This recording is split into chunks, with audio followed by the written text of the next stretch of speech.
السلام عليكم ورحمة الله وبركاته. أيها المستمع الكريم، أتحدث في هذا اللقاء المبارك عن دور العبادات في تنمية المجتمع وأثرها في نشر الحب والتواصل بين أفراده.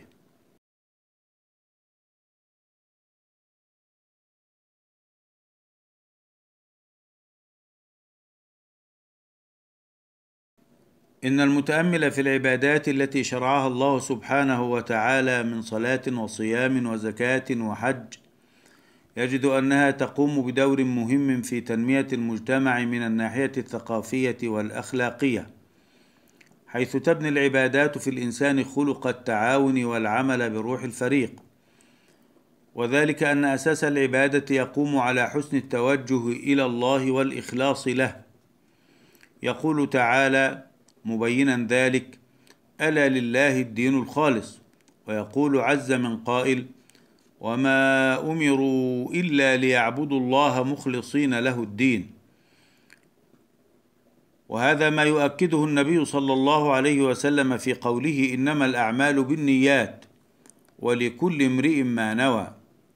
والعبادات في مجموعها ومختلف صورها التي شرعها الله سبحانه وتعالى تعمل على تحقيق القيم الحضارية التي تساهم في بناء المجتمع وتنميته، من الدعوة إلى المحافظة على الطهارة والنظافة، والمحافظة على الوقت وإدراك أهميته.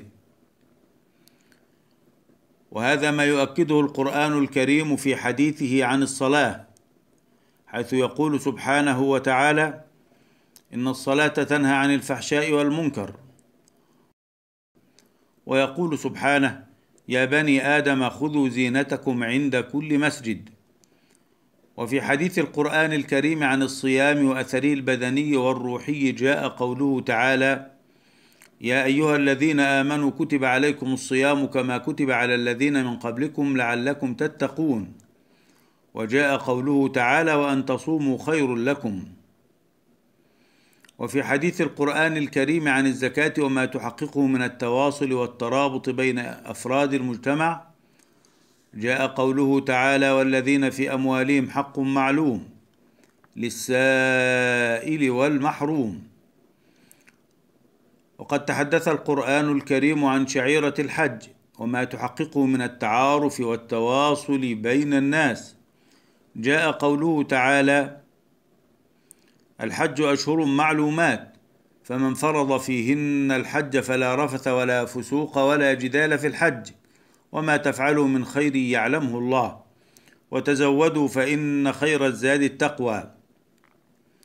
إن العبادات في الإسلام تعمل على بناء الإنسان الصالح الذي يشارك الآخرين في بناء وطنه ويتعاون معهم وصولا إلى تحقيق قوله تعالى: رب اجعل هذا البلد آمنا وارزق أهله من الثمرات لعلهم يشكرون. وهو في كل هذا يقدم النصح ويبذل الجهد حبا في مجتمعه الذي يعيش فيه، إذ الدين النصيحة لله ولكتابه ولرسوله ولأئمة المسلمين وعامتهم، كما قال رسول الله صلى الله عليه وآله وسلم. هذا والله الموفق، والسلام عليكم ورحمة الله وبركاته.